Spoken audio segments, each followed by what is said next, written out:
And good evening to our Barnard community. That's members of our Board of Trustees, our alumni, our students, faculty, our administrators, and the staff who take care of everything here tonight, the water, the tables, the chairs.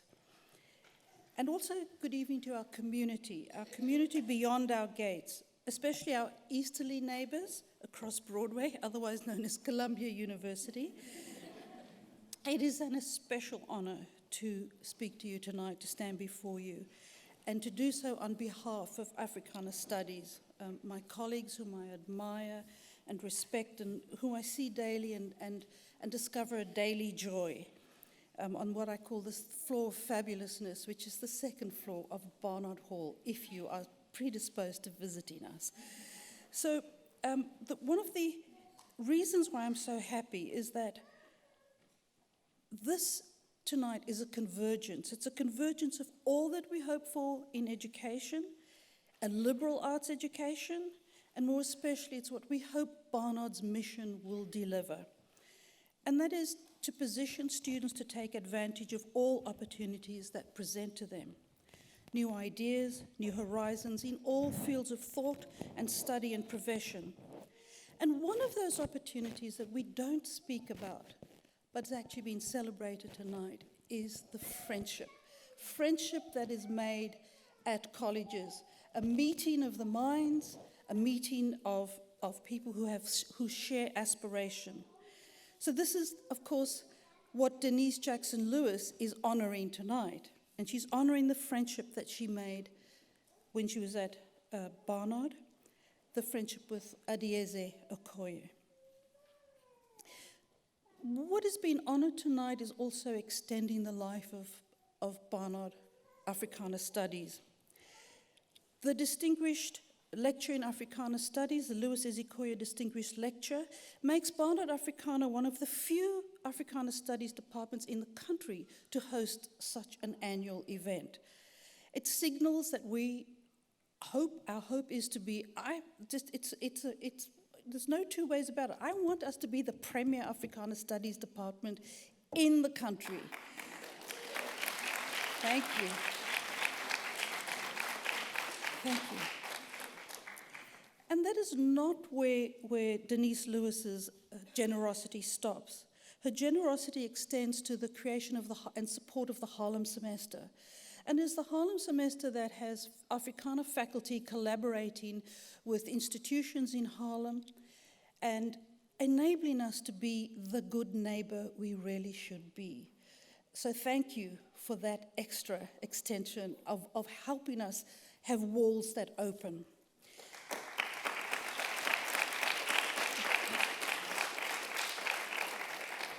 And tonight we have a distinguished alum, Ntozake Shange. I was going to give you a quote from her many books, and I just didn't know where to start. I saw orange butterflies and aqua sequins, and that, of course, was The Lady in Red. And I remembered a woman in brown who found Toussaint Louverture in a library just down the railway tracks. But really where to start? Where to start is actually to be quiet, to just let Ntozake speak as she's going to tonight. This playwright, this poet, the novelist, the observer, the listener, the thinker who returns to us, a graduate of 1970, who will be responded to by a graduate of 2007. So we thought we'd made a mistake in the program. So I don't want to speak much more tonight, but also except to say that we're so glad, Sydney, that you're back with us tonight. We welcome you back again and again, and I wish that our Africana students who are here tonight would actually grab you and speak to you to talk about the life after Africana Studies, about the life that goes on. Please do bang the drum. So artist, activist, and woman-centered in all of her performances, and unapologetic for this, because as her community work has shown her, there is still work to be done. Now, tonight, our two distinguished guests will speak to you directly. And so I think it's inappropriate for me to say any more about them. It is best for them to speak. So if I may invite Dawn Williams, who is from I call it the Department of Happy Giving, the Department of Annual Giving, who is the one who really, really facilitated this connection. And Dawn, thank you so much, and you will do the intros.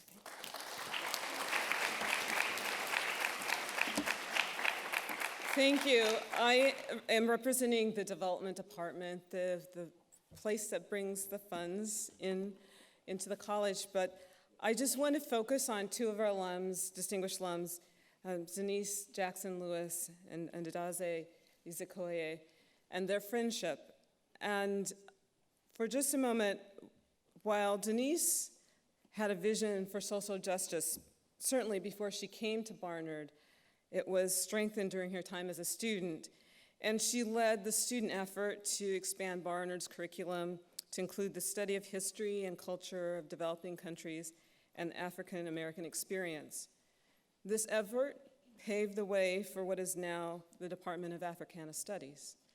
So as you students see your efforts, and you can see some of the things that do happen that come along. She didn't stop there.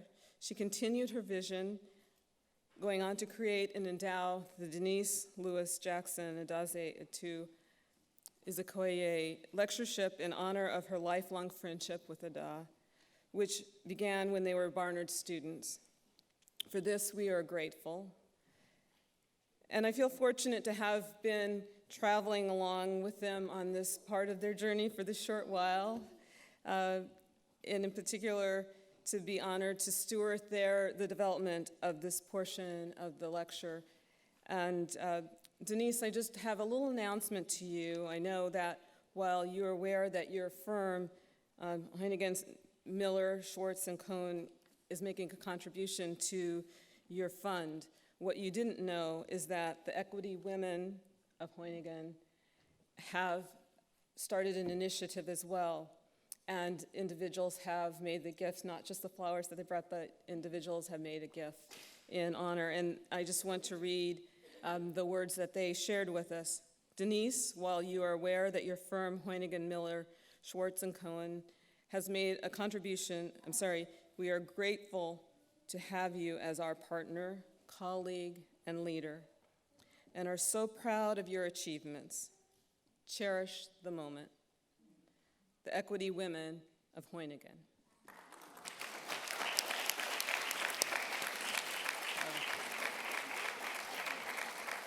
So before we talk, I just want to give a little bit of time for Denise and Adat to make a short speech, or not to talk about themselves before we get started. We don't want to take too long, but they've come a long way, and they've worked a great deal to be here and to have this time with you. So I hope you will give them a bit of time.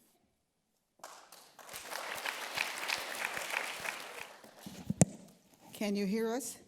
Yes. Good. It's very important to us, so I want to make sure that you can hear us. I want you to know, for Ada and I, and Ada will speak for herself, but it is with a great sense of joy and fulfillment that we reach this point today. The circle is complete. During my years at Barnard, I yearned for the kinds of classes that you're able to have now with Africana Studies. And current students have a gift that we would have wanted.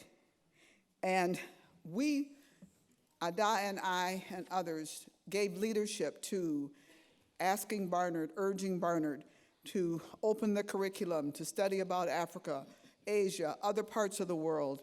And we feel that that's available now for our students. So it is with great joy and satisfaction that I'm able to support Africana Studies with the endowment of this lectureship, and the Harlem semester is also very important.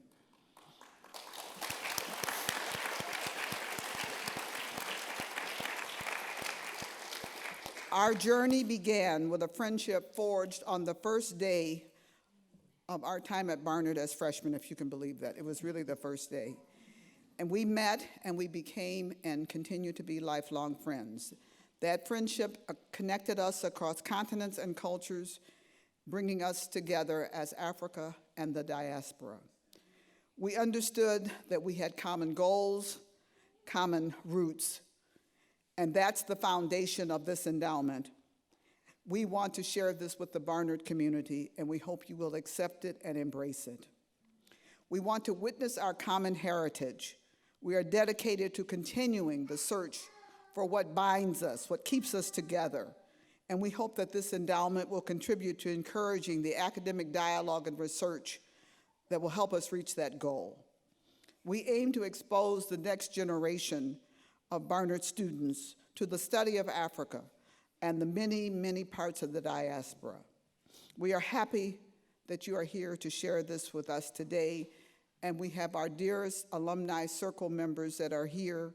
Juanita came all the way from California, Faith from North Carolina, Gussie is here, and Tom, and our friend Janie is ill, but her spirit is with us. My family is here, and I want to share that they are here in part because they too have great respect for their African heritage. My two sons and their spouses, my daughters, and my three precious grandchildren that are entertaining you. But it's for this generation that we are endowing this lectureship to give them a source of knowledge as they grow up. And we have good friends here who have traveled from many states to be part of today's experience. My dear companion, Dr. Lang, and my special friends, Martha and Sharon. Lastly, I want to thank the McGregor Fund for their support in endowing this lectureship. And I served on that board for many years. And my dear friend, who gave me the inspiration and the courage to do this, the chair of that board is here, and I want him to stand, Reuben Monday.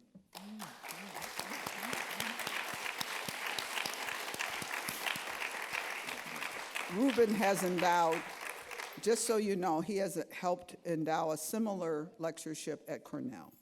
So let me say that is with great joy that I share this day with you, and I have so much hope for what the future will bring as we work on this together.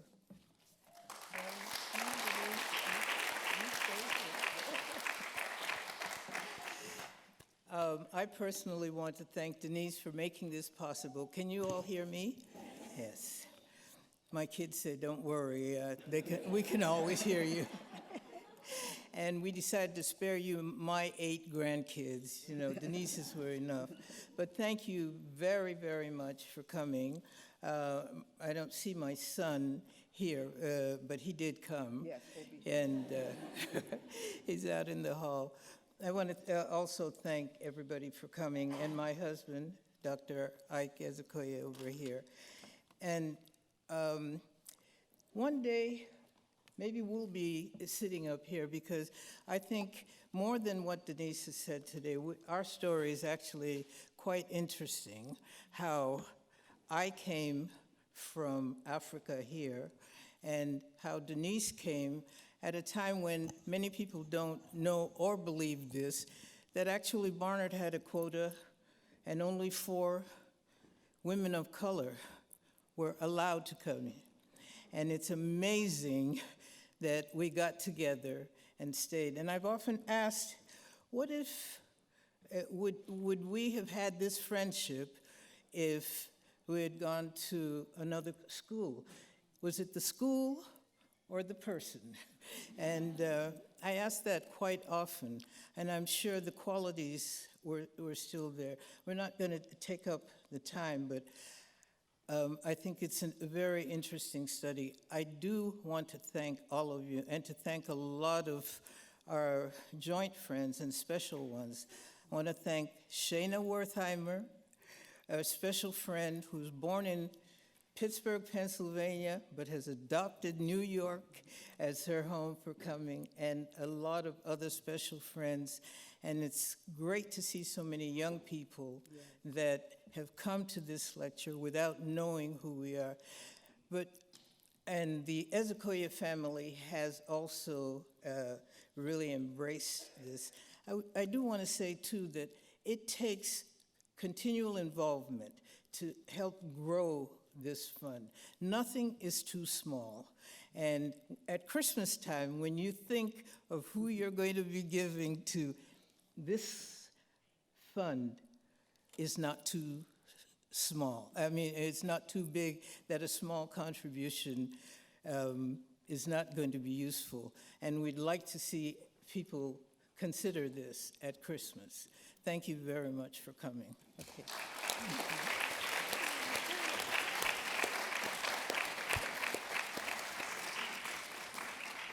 I want to thank the two remarkable women who endowed this fund for me to be able to come and speak to you today. Originally, we had planned in our dreams that my best friend, whom I met when I came to Barnard, Trelawney Davis, and I would be able to give a speech together, but we couldn't arrange that, so I'm here, but her spirit is here. We've never left Barnard without feeling good. She taught here for a while, and I have been in and out of here for many years, always with a sense of gratitude and a sense of wonder. And I hope that I can share some of that ethos with you all this evening. I saw signs around today when I was walking in that said diaspora and movement. And I said, oh my God, who's doing that? Because I didn't have a title for what I was doing. I mean, I have a title, but it's not diaspora and movement. So I'll tell you my title, and then you'll probably choose diaspora and movement. But my title was The Implications of Black Dance. And that's as far as I got with the title. And the reason I asked that question is because I was thinking about a show I saw on the television not too long ago. It was of young hip-hop artists talking about their craft.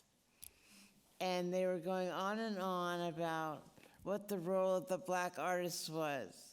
I said, oh my God, we've been answering that since Charles Chestnut. And I said, Langston Hughes had to answer that. Zora Hurston had to answer that. Leroy Jones had to answer that. I've had to answer that. The role of the Negro as an artist and as a provocateur. The role of the Negro in the country would be a good question. But I'm not going to do that. That was an aside.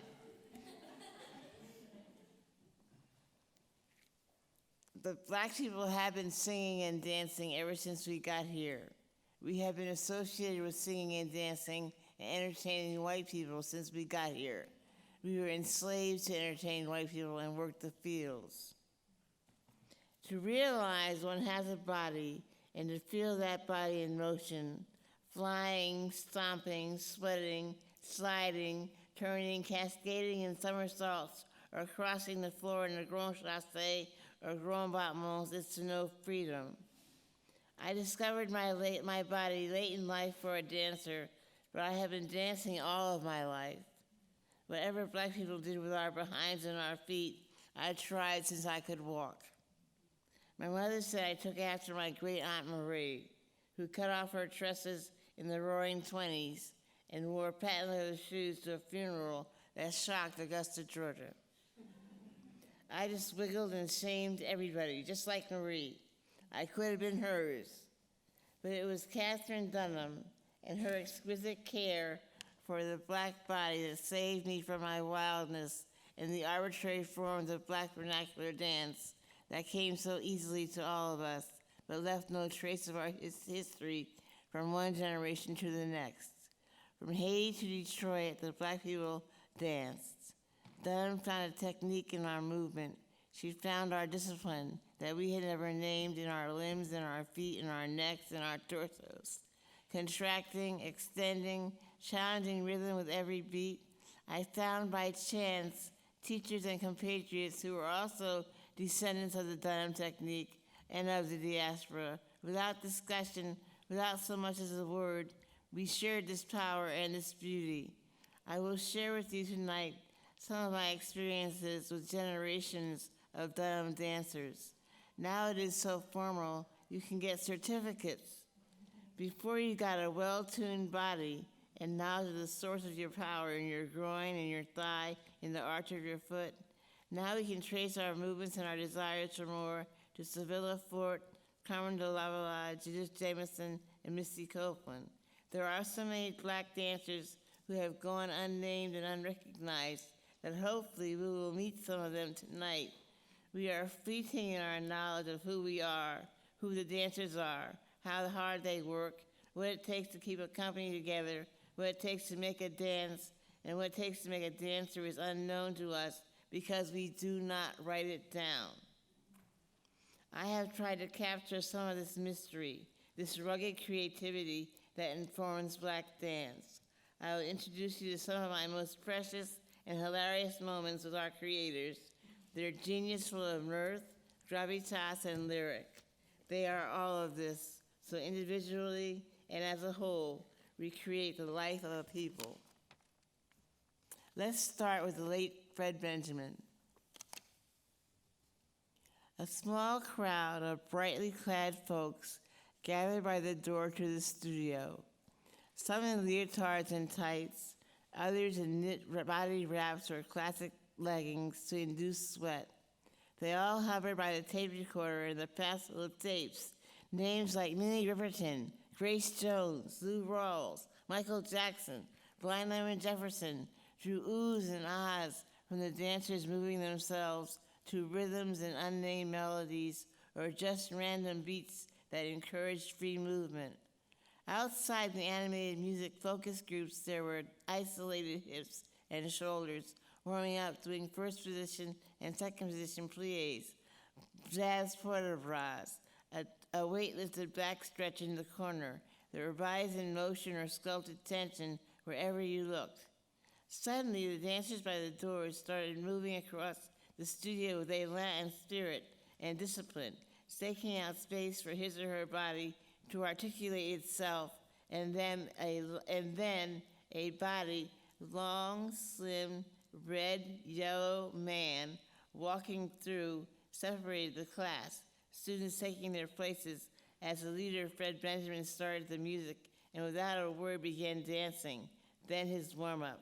Letting the class catch up with him, he lyrically explored space, all the while challenging the dancers' muscle memory and careful eyes to create, along with Benjamin, the beginning of phrases of a dance, which also served as a movement blending the disparate bodies into one breath, one aesthetic, one impulse.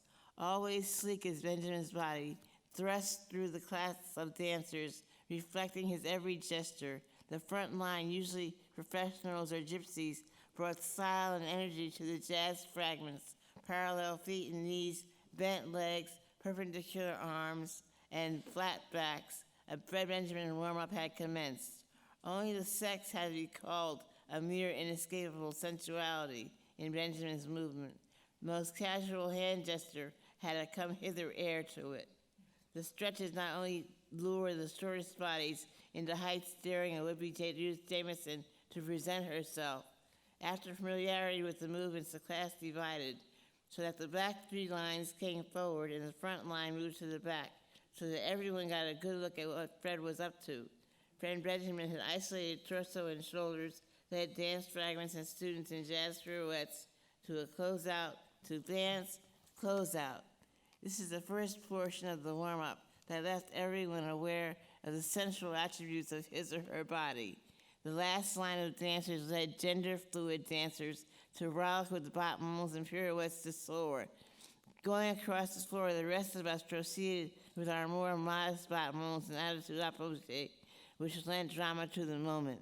Finally, lead spiral turns and marchés plié relevés led to a dance run until everyone in the class was breathless, ready for the real work of the combination executed by groups of 4 or 5 individuals that could be observed, encouraged, and directed.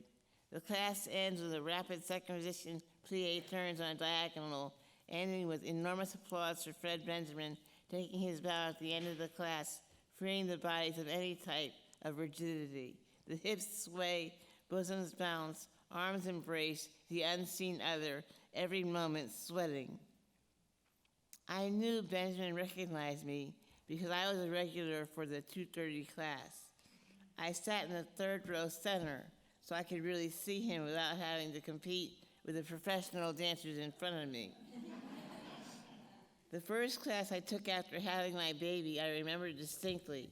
I had lost so much weight in my eagerness not to be pregnant fat that I didn't recognize myself, but Fred did. He waved me to the front line, assuming that I could keep up, which I could. Like a colored butterfly after the final pirouette that ended with fingers slightly placed to the rear of the shoulder, one at a time, I saw Fred smiling at me, nodding his head, yes, yes. What a day that was, to search out affirmation. I danced with a new kind of confidence after that, leaving me to concentrate on my attitude and breath instead of my steps. Now I move more like a cat, or larger still, an ocelot. Fred Benjamin offered sensuality and sexuality and the right to full personhood, which was denied us as an oppressed people. We were intimidated by the depiction of us as beasts and sensual animals. We have to reclaim our sexuality. Fred Benjamin's dance allows us and dares us to do this. Now, Khalifa Ousmane. Khalifa Ousmane is a name that you must be familiar with by now because our book's been on sale since January. And it's a wonderful, fabulous recreation of black dance in the 60s and 70s.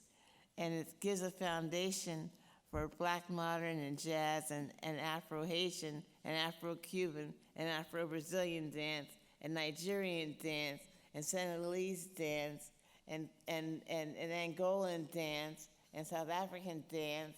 It runs the whole gamut of what she has traced in this book. It's a must-read for anyone interested in the black people. On a muggy summer night, the village vanguard was warm and crowded. The line to see the legendary Pharoah Sanders, saxophonist, snaked around 7th Avenue. 7th Avenue itself was abuzz with black people in dashikis and geles. I was sweating and tired from dance class, but I was determined to get down the steps and around the winding hall to the very dark and French cafe-looking village vanguard where so many jazz musicians had honed their skills. When I finally got in after showing my ID, there was only standing room, so I stood as close to the bandstand as was possible without offending someone. Pharoah picked up his horn and with a booming tenor saxophone captivated the audience.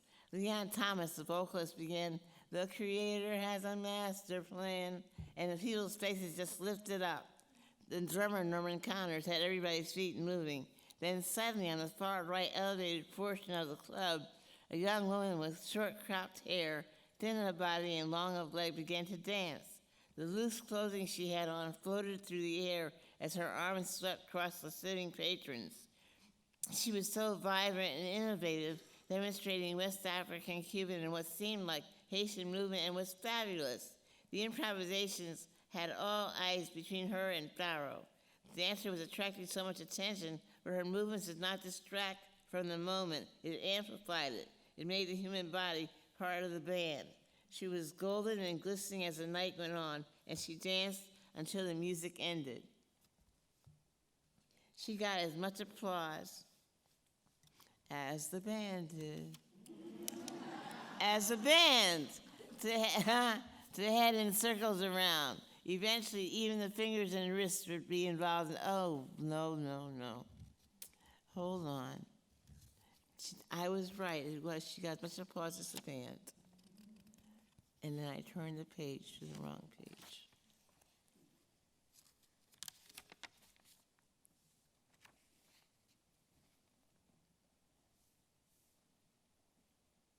Oh, and she hugged Pharoah when he put his horn down. So I was at the right place. They made a remarkable ensemble. There was a sign in the window in San Francisco Fillmore District that a series of Haitian dance classes would begin in a week. No one before had ever offered Haitian dance. Only Afro-Cuban had been available, so I was excited. I signed and put my money down for the series, and I had secured my space.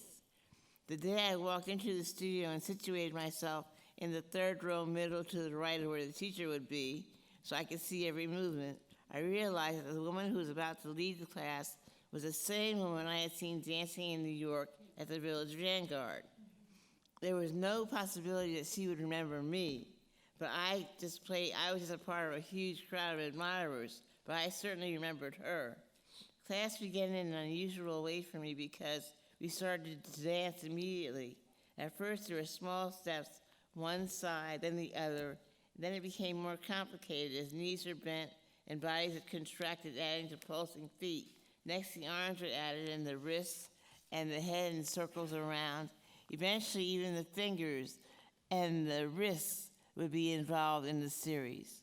Finally, I realized that although I had been expecting exercises and a warm-up, we had done just that. It all seemed like we were dancing. This is Alice Usamari's typical beginning, the emergence of students in dance so that every movement strengthened the body and every movement carved a form in the air. She explained to us that because Caribbean people lived on islands, their movements reflected the softness of the waves receding from the soil, the strength of the waves approaching, but always there was a softness, no jagged, jerky, or angular hard edges, especially in Haitian dance. She found the rippling of the spine to engender the resilience of the Haitian people and believed that dance was as revealing of politics of a people as a propaganda artist is. I was exhausted when class was over, and responding to muscles in my back I did not know I had. It's hard to move from Catherine Dunham, Ed Mock, and Raymond Sawyer to the soft curves and slippery hips of my new teacher. I was impressed. The next day before class, I presented her with the deepest red apple I could find and went back to my space. At everybody's dance studio, Hadith would begin to teach class on a regular basis. It ranged from African dance to jazz. I went at every opportunity to soak up new movements and muscles I was discovering. Eventually, Hadith asked me to join her company, along with Elia Marta from Panama, Aisha of Sweet Honey in the Rock, to do a production for hers called The Evolution of Black Dance, which traces the history of the African-American movement from Africa to the present day. Beginning with movements from Ghana and Nigeria, we went through ring shouts, spear dances, clogging, cakewalk, Charleston, jitterbug, boogie-woogie. Any movement a black person did was traced through this hour-long production. Halifu had us perform in schools, in YMCAs, in Carver YMCAs, at union halls, all over the Bay Area. It was difficult to get ready to be on stage at 10 o'clock in the morning, but we did it. And she had engagements. She would pick us up individually because none of us had cars. I made the mistake of turning off my phone because I did not want to be bothered and was roundly scolded by Halifu, who said that it was very unprofessional to be unreachable. The next project Halifu had was of 4 women, monologues of black women and music, sound, and dance. I played Bag Lady and was so good until when I tried to make my entrance from the outside, the usher would not let me in. She threatened to call the police if I did not stop banging on the door. Finally, she opened the door to say she would call the police if I said, not until I make my entrance. Whereupon she got out of my way, and I entered late but loudly. My experience with Halifu not only taught me about the discipline of being a professional dancer, but also the joy. I will never forget how she reminded me that Bernice Ross had refused to hire me because I was late for rehearsal because my water was turned off and I had to see to it. Halifu said, you've got to keep your water and your phone on because you're going to be a black dancer and you have to take care of yourself or you won't get any jobs. I never made those mistakes again. Learning the movements of West Africa, East New York, East Los Angeles, East Texas, now the experiences of the black people from West Africa and East Africa in movement for me. I was lucky that Halifu had experienced all these things and could instill in me those aesthetics. She was a combination of the 20th century and 16th century African art. What a blessing. I shall never forget those ring shelves that Aisha did. We got so happy we thought we were in church. That's what dancing with Halifu could do for you.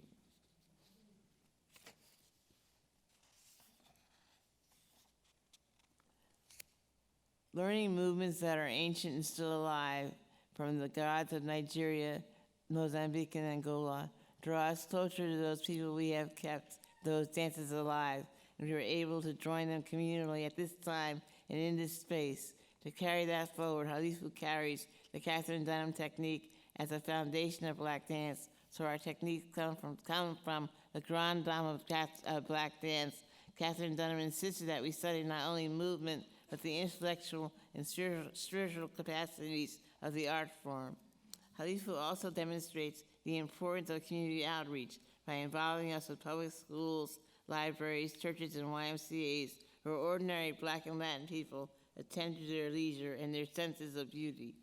Hopefully our presence extended that to include Black dance and movement, thus including them in this aesthetic timeline. Which brings us to Otis Salid. When you see Otis Salid dance, you can smell a man. I first saw Otis at Roger Farman's New Heritage Repertory Theater after production of Strivers Row with the indomitable Laurie Carlos. I was still sweating from class with Diane McIntyre on 125th Street in Harlem, but the rumors of Strivers Row had been so intense and long-lasting that I had to see it. Sweat or no. I spotted Salid across the house, thoroughly enjoying himself, so that the lines of the play seemed to rivet his body. The next time I saw Otis was at a Black dance conference in New York. The hotel was abuzz with African American and African dancers from around the world. There was no way to escape the frenetic energy of these performers, but I escaped to chat with Hector Lino, the Black Guatemalan cultural essayist. We reviewed and critiqued and gossiped about Black dancers we had seen and the politics of Black dance companies and their members.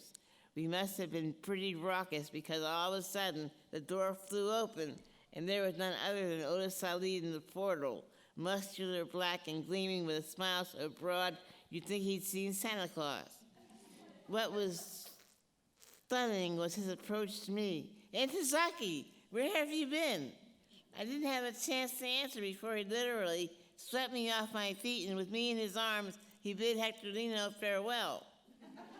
Female dancers are always gossiping about the men who lift us in the middle of a dance and how well they can control our bodies and how well they support us as we glide in the air 6 feet off the ground. Does he have firm grip of my back? Are my legs okay? Will he let go without warning? Am I safe?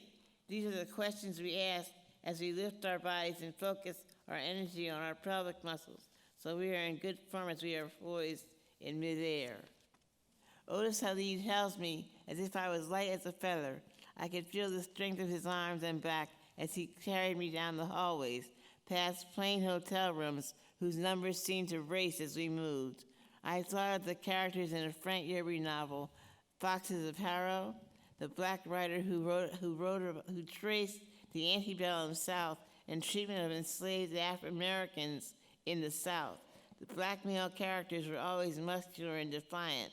I thought of their women and children buffeted from ship to shore, crying or screaming, "Never, never, never," in whatever language they spoke. In this novel, a woman grabs her infant child and runs with her to the cliff overlooking the ocean to avoid her fate of slavery. She stood for a moment on the edge, infant in front of her, on her arms, and looked back to see a robust Black man running toward her with his arms outstretched just before she jumped. The look on the man's face when he turned to see the overseer coming after him was so full of rebellion that I feared for his life. That is how it feels to be carried by Otis Salid down a hallway. You are saved from the possibility of falling. Salid's grasp on my thigh between my shoulder blades assured my safety in the line of his body, in the line of beauty his movement compelled. This is one of the elements you encounter when you dance with Otis Salid, along with lyricism, strength, and good form. Otis Halid offers opportunities for a dancer's body that we all dream of. With quick, punctuated movement, our feet move diagonally across the floor as if we were the beats of an African drum, keeping rhythm of a soprano horn in a Coltrane and Jimmy Garrison duet. We are led to believe our bodies reflect the wildness of Albert Ayler and Max Roach's snare drum, keeping us grounded, but ever so suspended from sound to sound. We discover we can be more modern than we expected, while bound to what had come before, but never enslaved by it. Salid moves on to choreograph TV shows like Fame and various commercials, then on to productions like South Pacific, Cabaret, and The Wiz. Like I said, when you see Otis Salid, you can smell a man. But this is not Bigger Thomas or Mandingo or even Superfly. This is a black man in all his might and glory, as gentle as a lamb, as alluring as a gazelle, swift like a panther, with the intellect of Voltaire and the reasoning of Sartre. It is called a modern man of color whose insistence on his masculinity in this world breaks from the stereotype of black sexuality as brute force and size, and leaves us with a man of many moods, many possibilities, many gestures, and reachings for humanity always denied him. We are asked to join this journey with him toward a more complex and delicate manifestation of our humanity, whatever class or color we are. Like an Alfredo de la Fe pizzicato, he attacks and seduces, attacks and sighs, attacks and glides like a good black dancer on a disco floor. He is black manhood from every angle of all at once. He's a black man holding us, like the Allstate man says, "Are you in good hands?" We say, yes, we're in the vision of Otis Salid.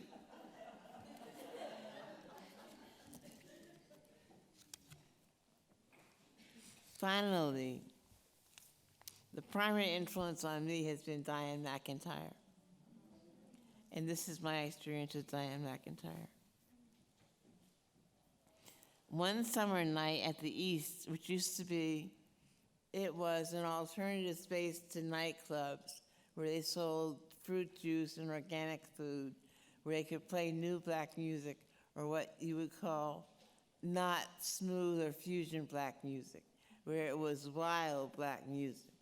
Wild, it used to be called jazz, but we called it new black music, or classical black music. It was called the East. It was in Brooklyn. And you had to take a train ride. It was really long from Barnard to get there. It was a long train ride. Anyway, Lonnie Davis and I, who's my classmate that I met here, we used to take that train ride to Brooklyn, to the East.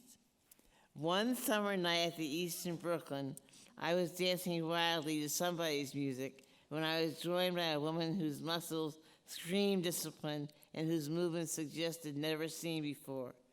As I fell to the side of the wall, she introduced herself as Bernadine Jennings. We became fast friends, dancing anywhere we could, with whomever we could. Bernadine changed my life. She introduced me to Clark Center, where not only Fred Benjamin and Pepsi Bastel taught, alongside Charles Moore and Lorma Machado, but also Tito Sampa of the Congo and Mercedes Batista of Brazil explored movement and welcomed students. With Bernadine's guidance, I found myself studying with all of them. One day, Bernadine said there was a young woman in Harlem who was holding auditions for a new dance company. Bernadine thought I should try out. I hesitated, and Bernadine said, "They may have more technique, but they haven't got your spirit. Go ahead and try." So I did. 125th Street and First Avenue in the 70s was bleak and forlorn. I searched high and low for a dance studio. To my chagrin, all I found was a methadone clinic and a church, a storefront church.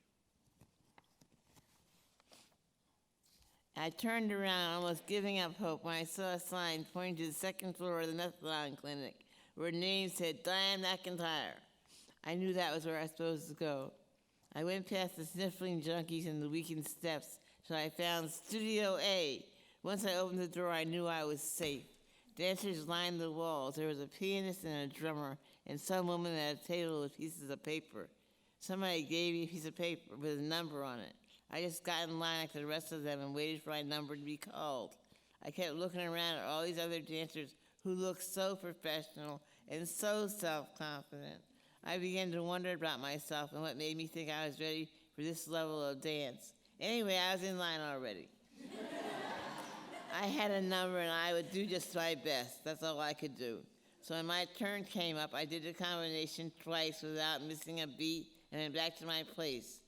Then they started calling out numbers. My heart was beating very fast, and I felt my legs weaken, but my number was not called. I was still in the room with fewer dancers, but they were formidable.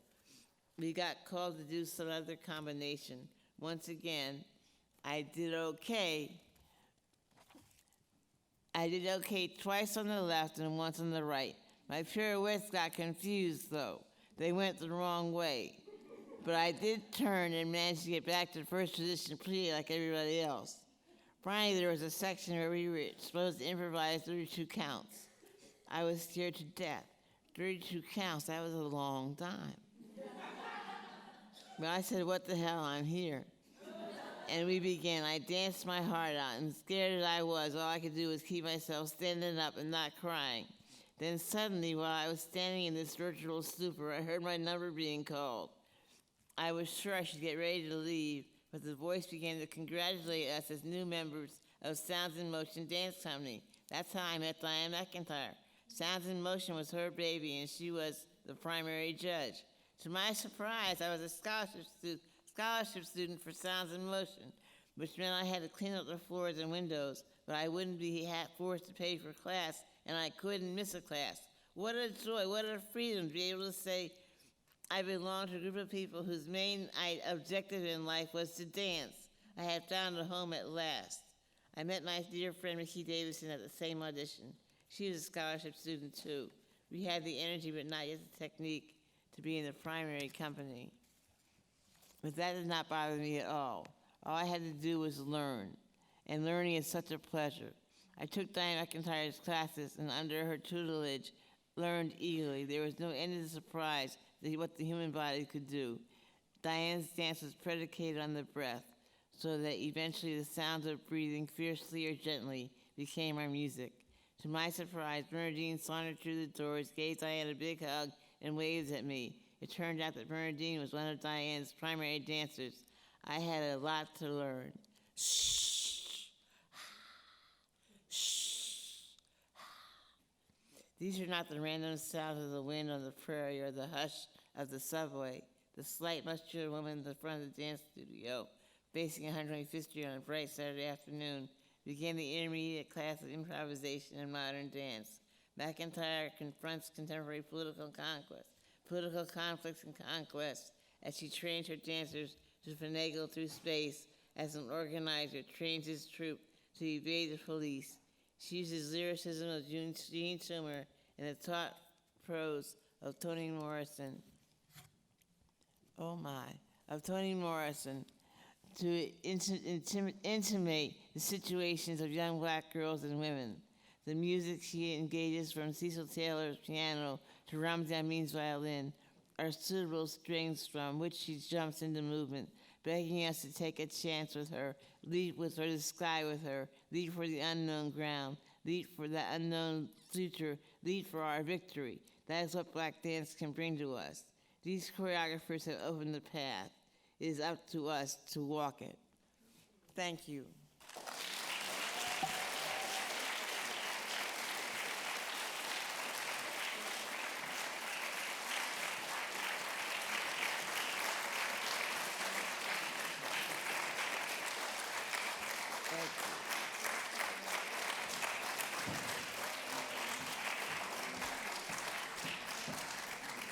This is Michelle. Sydney, I'm sorry. Oh, God. Oh, Jesus. You're fine. Please forgive me. You're forgiven. Okay, goody. So I am sitting in gratitude. Thank you very much for sharing that essay. Can we give one more round of applause?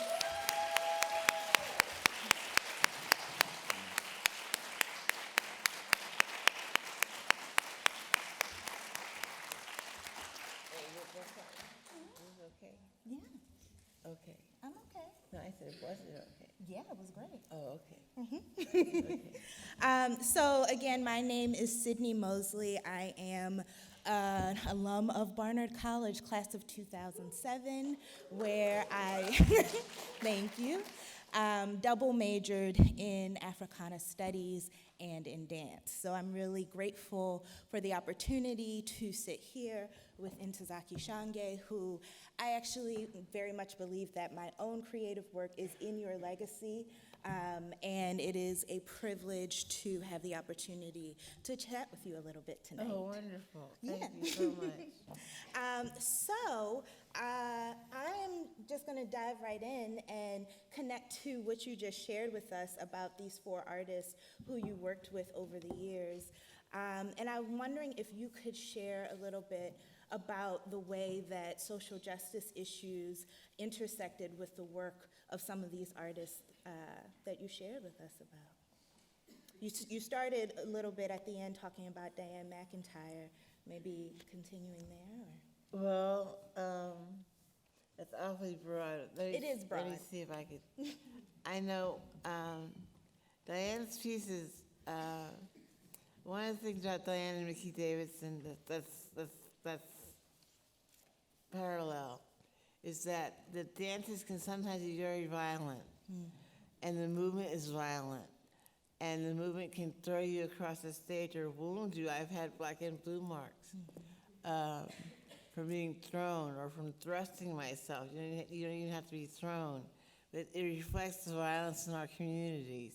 It gives us a chance to watch and observe the violence that is perpetrated upon us every day from a distance that's safe, because that's art. And when we feel it, we don't feel it immediately. We feel it vicariously, except many of us cry or gasp or sigh with relief or in horror as we see these dancers putting themselves through these paces that seem that they are beyond humanity. Diane's work reflects that, as well as the tenderness of moments between mothers and daughters, between lovers, between friends. I know the last piece of Diane's that was overtly political was a piece she choreographed where she used speeches from Malcolm X and Martin Luther King as the music. And the movement was only to those 2 speeches. And the speeches were segued in and out of each other. And the only way you'd know that who was talking was by the sound of their voice and by the change in the movements that she was doing. And I found it to be particularly pungent. It was very powerful. It wasn't long, but it was very powerful. And she did that at the same time that there was a dance, I think it was called 5 Divas, and there were 5 black dancers ranging from Carmen de Lavalade to Diane, to young black dancers whose names have escaped me now. But there were 5 dancers from 5 different eras, and the change in their movements, vocabulary, as well as their proficiency varied. But what was striking is that they all addressed the issue of oppression of women or of us as a people in one way or another. Even if it was not the main topic of the dance, it seeped through the movement. You could feel it in the movement. And even Ailey does this, and Lucy Jones does it. So it's inescapable. It's the same, like when they asked me, are you more of a feminist than you are a black woman? Well, I have no way of knowing, because I was both at the same time. I had no vocabulary for that. It's been the same all along. So is that an answer? Yeah, that's a great answer. Okay. Yeah. I don't know if you wanted to talk about any of the other artists. I talked about Otis. I talked about, I think I said what I had, I distilled what I had to say about them. Okay, great. So listening in particular to your experience with Halifu Osumari, it reminds me a lot of working with my own dancers in my own dance company. In particular, when you were talking about her telling you to keep your phone on and your water on, and just that way, it just reminds me of how we take care of each other and how we make sure that we have all that we need to move forward. And connecting that to this idea of dancing together and that dancing feeling like being in church. And so I'm just wondering if you could talk a little bit more about if you found connections in that way, just the way that you all were organized together as a company, and how that showed up in the dance work in your relationships. Oh my. Ours is quite a cantankerous group of women. That maybe left better unsaid. But we were all meditating together. We all joined transcendental meditation. So we all did that, which was calming and joining us in one meditative unit that we would all do before a show. And that was something that united us. And we also all prayed together before a show in a circle. We do that in theater as well. Have a round circle that you pray in. But I think the feeling of church and of joy that you get comes as the class goes on, and there's a pulse that starts to grow in the class. And even when you go from one side to the other and you're waiting to go for your next turn, you can't stand still. Just keep moving, because the Spirit's got a hold to you, and the Spirit's in the room, it's in the movement, and you can't get it out of your body. And that's like church. You can't get Jesus out your body. And he's in your body, he's in your soul, he's in everything. He's in the food you touch, he's in your sister, he's in the next person you see. And it's that feeling of church comes in with the movement. That's with everybody. Everybody can do that. Fred Benjamin can do that, as sexy as he was. He could do that. Make you feel like you're in church, like you got blessed. That's what it is. It's a feeling of being blessed. That's what it is. Yeah, I agree. And have had that experience many times. Another thing a word that is coming up over and over again is joy and is pleasure. And I'm wondering if you would share with us what brings you joy. Language brings me joy. My daughter brings me joy. Movement brings me joy. Beauty brings me joy. I get a big smile on my face at looking at a piece of sculpture.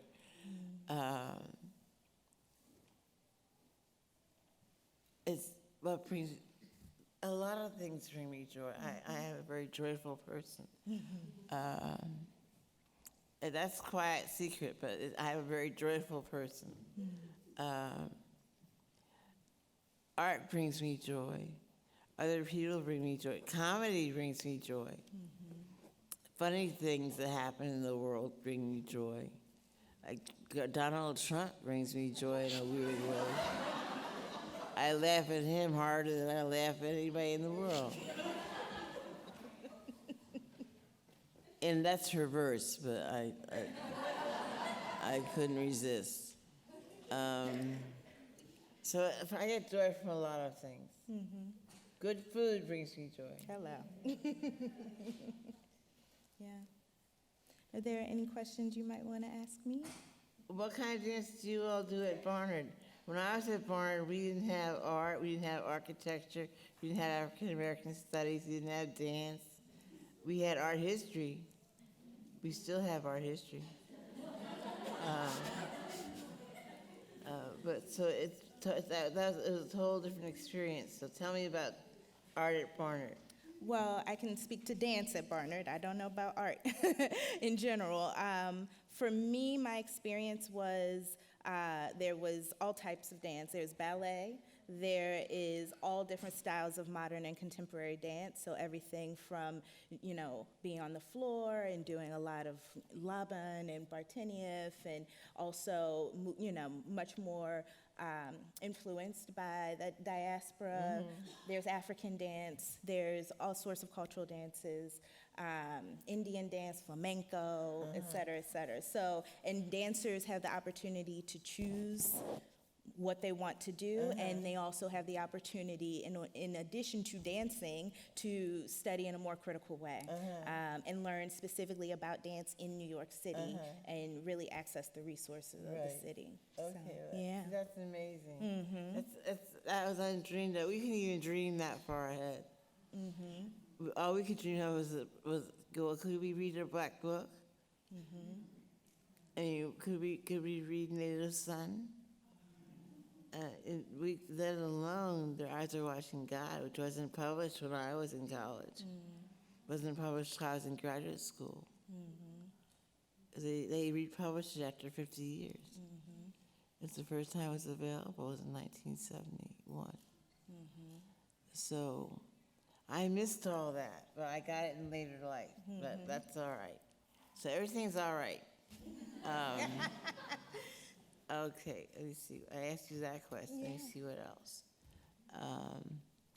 Are there any? I know what happened. That was interesting. That'd be interesting to these people here. We had about, gosh, it must be maybe 20 years ago or 15 years ago, one of those periods. We had a third world women's alumni dinner. And we thought like Black and Puerto Rican women were going to show up. Italian women came, Asian women came, East Indian women came. It was all of us who had been excluded from being at Barnard. The Italian woman came because she thought she was the only Catholic who was at Barnard. And she also thought she was the darkest one at the school. And the Asian women came because they had felt excluded and they never participated in anything. And the Latin women came because they thought they were us. And the East Indian women came because they say they were Indian, they say what tribe. And so that was an experience that was very wrenching for me, but was also a joyful experience.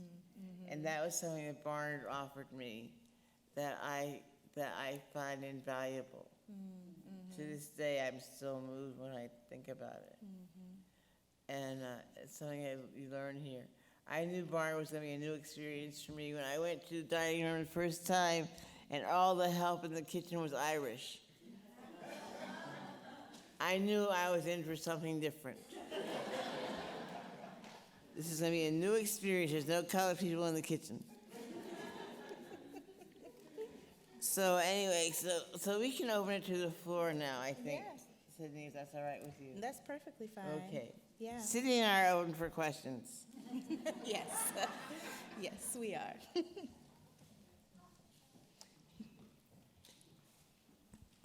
Think we got somebody over here? Or no?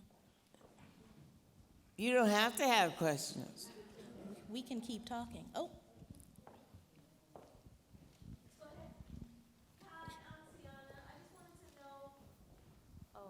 Thank you. This is Tiana. I just wanted to know what you thought was your greatest contribution to the Black arts movement of the 70s. Amiri Baraka.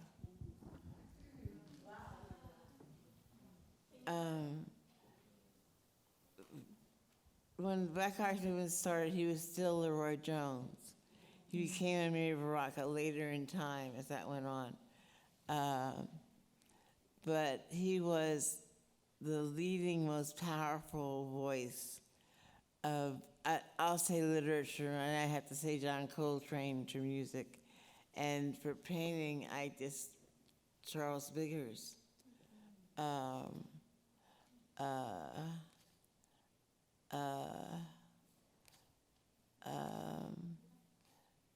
I'm sorry, I just got lost for a second. But Amiri Baraka, his work as a young man in his 20s was so lyrical and fragile and powerful at the same time that I, as a teenager, I just found it absolutely entrancing. And his portrait of an artist is the 20-volume suicide note. I carried around like a Bible. It was just my most precious possession. I found phrases in there that still ring for me today, and I always am writing with an eye toward reaching that kind of beauty in a line that he was able to attain. And then when he wrote The Toilet and The Dutchman, he just stretched drama to new elements for Black people, a new way of thinking about ourselves, of taking back our voice, of taking back agency. He was very powerful, and we can't allow what Marxism and a peculiar kind of Black nationalism that he adopted in later life, we can't allow that to warp our perception of him as a force and as a power in our art, in our artistic development as a people.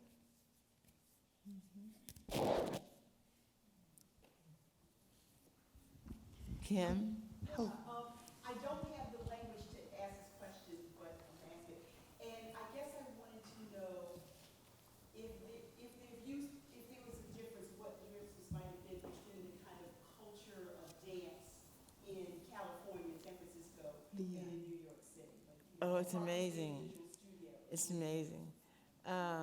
It's much more integrated. I belong to Raymond Sawyer's Afro-Asian Dance Company. We were the only Afro-Asian dance company in the country. Filipinos and Black people and Mexicans and Japanese people and Navajo people, we all took class together. We all learned Black dance together. We were all being molded as Black people, as some kind of Black people, as Brazilian Black people, or Cuban Black people, or modern dance Black people, or jazz dance Black people. But everybody of color was under this one rubric of dance of the Africans. And it was also not so technically based as Eastern dances. So you could get away with not ever having taken ballet in California. It's hard to do that in New York. See what else. I think we had more classes with live music of varied kinds of musicians, because the musicians weren't so expensive in California as they were in New York. And they would play sometimes for free. And they were also amenable to performing with you for a minimal amount of money. So that's one big difference. And also, we could learn flamenco or we could learn folklorico. I took folklorico dances from Mexico and Panama. And I was welcomed in those classes. There were not these rigid racial and ethnic boundaries as there are back east. Like the original For Color Girls was Black and Latin and Asian cast. When we came back east, the only thing they could conceive of us being was all Black English speakers, which had never been our intent, my intent. But I was grooming it for a California population of artists. When I came back east, I couldn't find that. I couldn't find that blend. So I think that's true of all art in California at that time. At that time. I can't speak for now. Yes. I was a graduate student at San Francisco State in the early 70s, and I followed you then. There was a group of dancers, the Wajumbi dancers at San Francisco State. They went to FESTAC, the one in Nigeria? Yes. Were you a part of that group? No. Okay. Unfortunately, no. All right. I was teaching by then, and so I was teaching in Sonoma of all places. So my time was spent going from Sonoma back to San Francisco to take dance class, and then doing poetry readings in the nighttime. So I didn't get to join a dance company until I moved back east. No, that's not true. That's an outright lie. I didn't get to join another dance company until I moved back east. Yes? There's a question in the middle.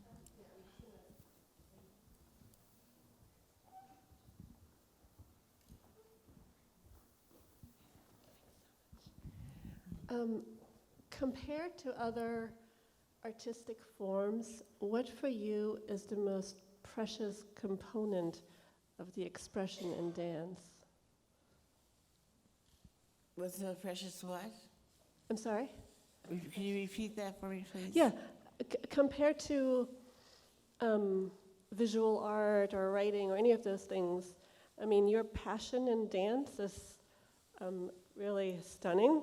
And so I was just wanted to know from your perspective, what is so precious about it that privileges it relative to some of the other ways that one can express herself artistically? The exhaustion of the human body.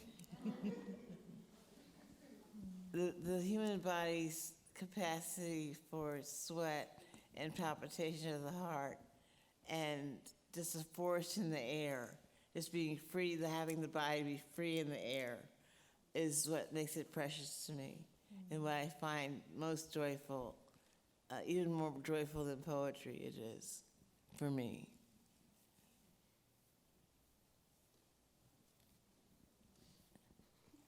Hi, my name is Hattie. I'm a senior here at Barnard. I'm in the Africana department. And I was a dancer as well from the age of 10 until I still take classes at Barnard, and I'm thinking a lot about the passing of Arthur Mitchell. Yes. And wondering what you, both of you or either of you see as maybe like what is kind of the future of Black dance. I went to an all-Black dance school, and that was a really unique space for me, but it's not what I think many children of color are growing up as for their dance experience. And so what do you see as next steps or the future of Black dance as it stands? And you turn to me. I could answer. Why don't you go first? 'Cause she's closer to the future than I am. That's a very large question, and I am not a fortune teller, so I'll start with that. I think what I see happening in Black dance now amongst my colleagues is a futuring in our work. So I see Black artists making work with action plans, making work that imagines new futures, followed by like a real community engagement plan that gets us to it. And I think that is absolutely in the legacy of Arthur Mitchell, who, created Dance Theater of Harlem, sparked by the death of Dr. King, right? So feeling like, okay, how can we make our physical movement work into movement work? I see happening more and more and more, and it is a conversation that I have every day. And yes, we are still answering this question about what is the role of the Negro. Yes, we are still asking and answering this question, and until we figure out what is the role of the Negro in this country, we're still going to be asking and answering that question, right? So I see the trend of us working that out in the work, which is generation work, right? Like this is generational, and I don't know,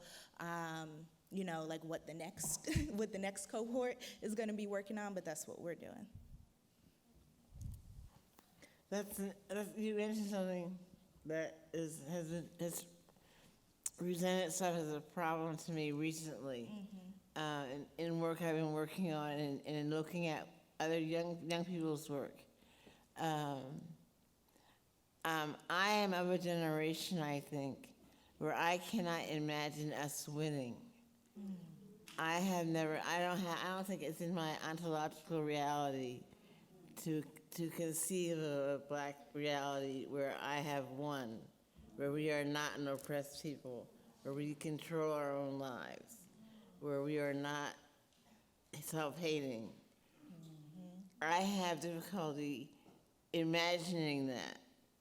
And I think it's a generation that can imagine that, who exists among us now.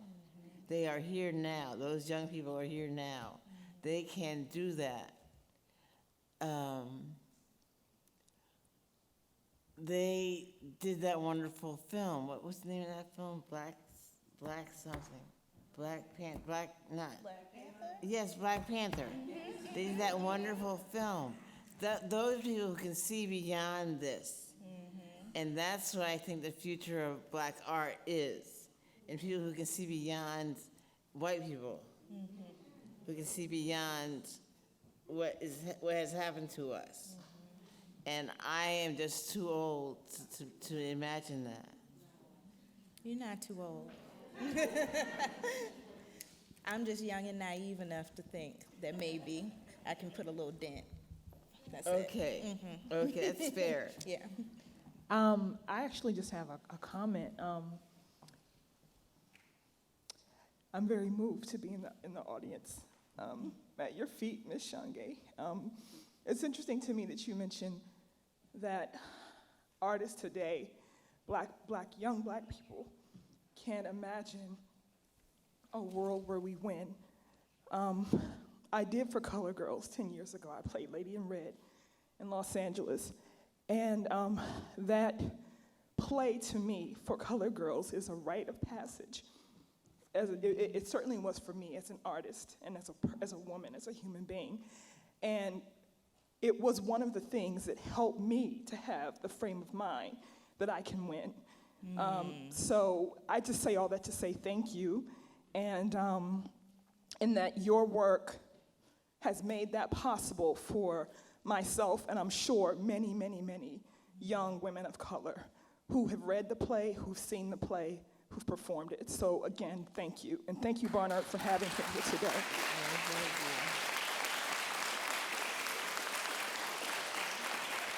And I'm class of 2001.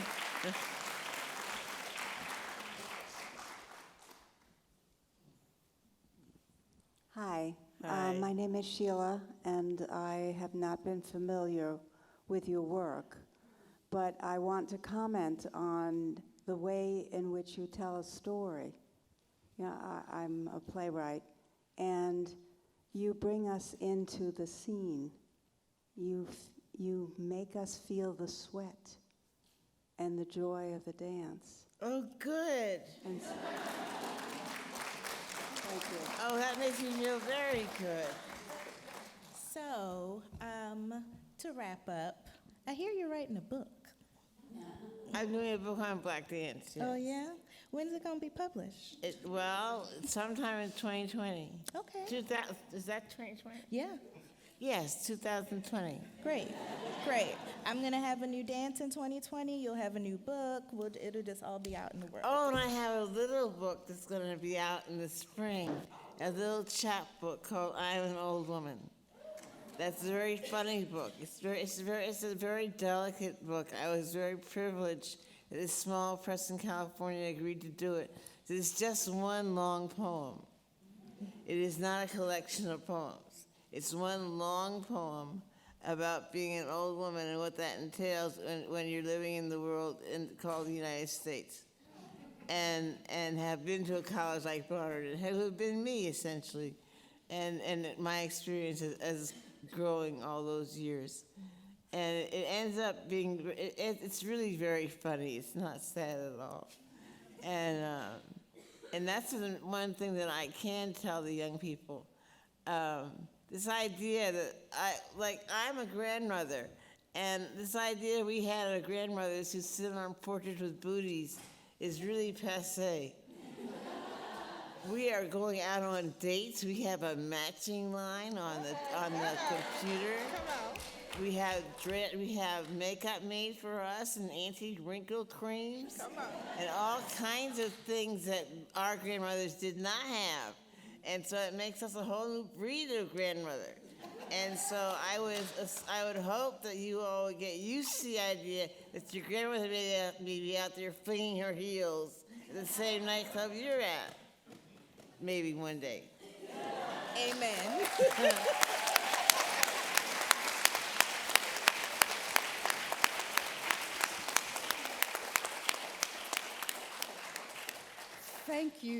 Thank you, Ntozake. Thank you, Sydney. And Denise, if I may, this would not have been possible without you. Tonight, I don't know, colleagues and students, if you listened, what was so amazing about tonight was the close listening. And then students speaking, people from the community speaking, just, there was a tutti, as you would say in a concert hall. Thank you, Denise. Thank you. Good night.